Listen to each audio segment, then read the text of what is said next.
We are here at the opening night of the New England's tournament down in Boston. We're getting a look at a bunch of the talent around 176 and 165, guys that I'll hopefully get a chance to fight in the future. We're gonna look at some of the good things that they do, hopefully put a nice video together for you guys, and hopefully game plan a little bit for when I get a crack at these guys after my hand surgery.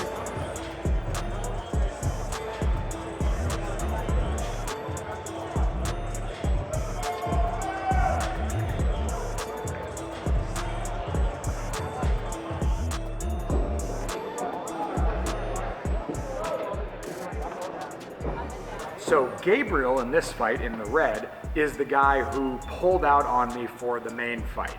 He's fighting Obed, who I fought earlier this year at East Coast Brawlers. And Obed cleaned him up. So I don't feel like I missed anything by him pulling out of that fight besides just another number on my books. You can see Obed is the one pressuring, Obed is the one leading, he's patient, he picks his moments, he measures with the jab, and he couldn't miss that right hand at almost any distance. He was landing a beautiful 4 when they were on the inside, and he was landing a nice 2 at range whenever he could bait Gabriel to falling through, to reaching through distances. Obed's astonishing. I love that kid. Lee and I were talking, he's probably the best fighter I've fought this year. And that certainly showed in this fight where he handled Gabriel. Gabriel got to the point where you can see, he's cuffing, he's tying up and clinching, he's pulling Obed down to the ground. His frustration was evident, and he got outboxed and I think rocked a couple times, and that'll be captured in the highlights here.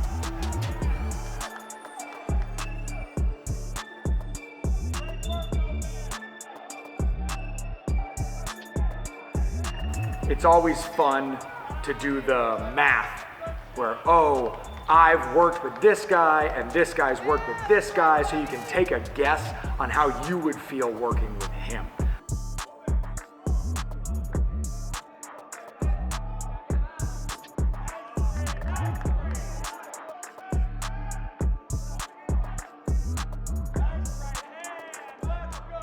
Obed had the first and the last word in almost every exchange with Gabriel.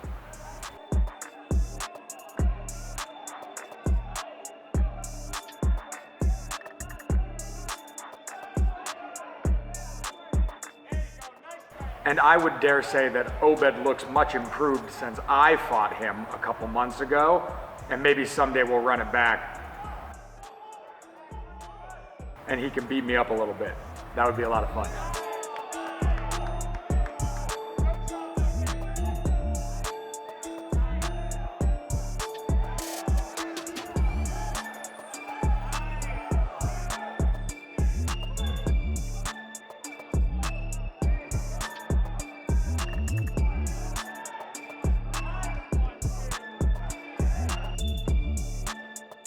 This next fight is actually a weight class above mine, up at 176, but I've sparred with Rob in the red gloves here, and Peter is the one I was supposed to fight the day that Aztec ended up stepping in instead. So while this is at 176, these are guys I've worked with and a guy I was supposed to fight, so it's fun watching how they match up. Rob is really patient, he's very risk avoidant, he does a good job of starting slow and then ramping up late.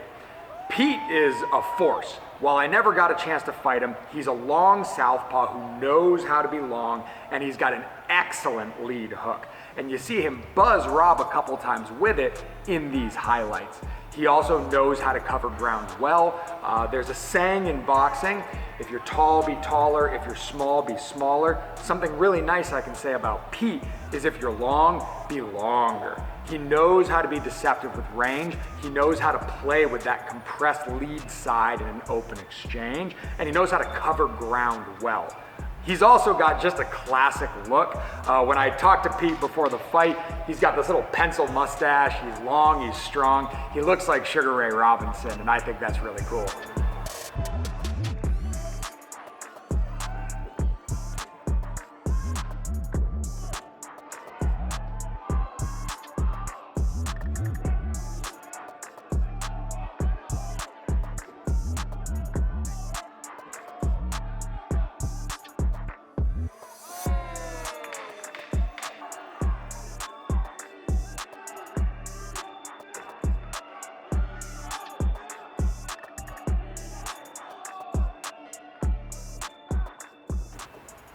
In this match, we've got Anthony Rodriguez, who again is a weight class up from me at 176, but I was supposed to fight him in this tournament last year at 165, and he came in heavy day of, so he was one of my day of pullouts last year.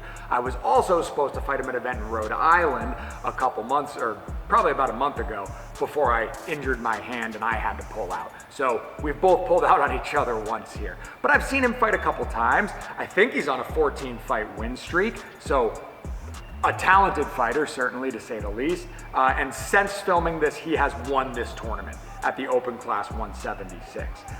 He was the only finish, I believe, at 165 or 176 in this year's tournament. And you can see him buzzing his opponent here. I'm not very familiar with his opponent, but Anthony bounced in there, uses those straight punches to set things up, and then gets into range, and he really pairs those hooks and uppercuts well, and he works the body well. He's also very aggressive, and he seems to be in shape.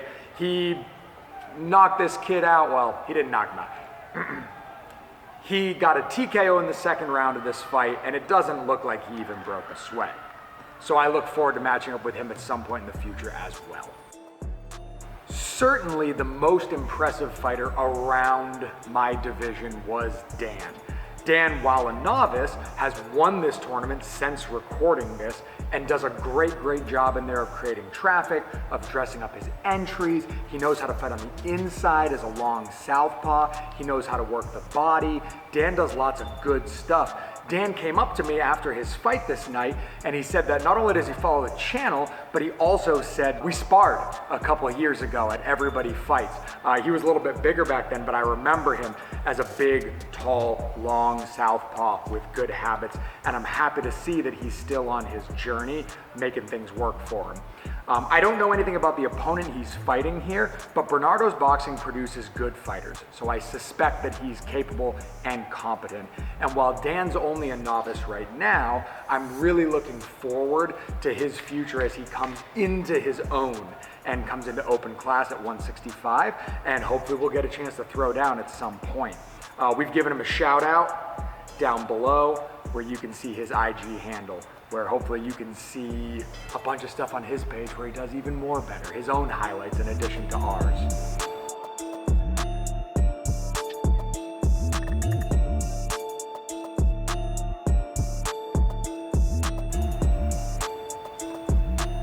As you watch this highlight we put together, you can see he's always pawing with that lead hand.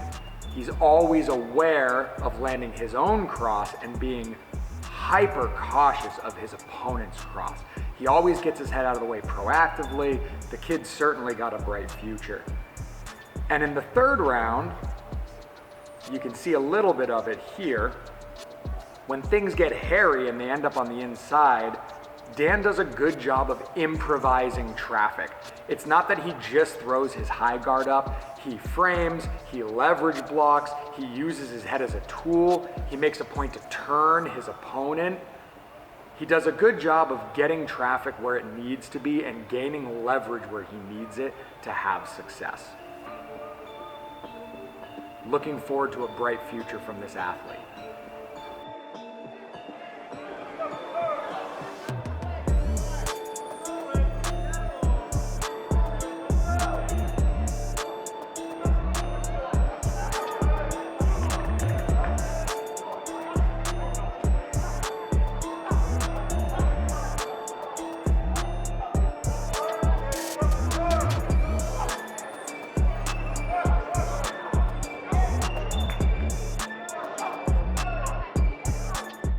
So for my folks following along with our Road to 100 fight vlog, you know that my hand's injured, I'm likely getting surgery next month, and I wasn't able to participate in this year's New England tournament.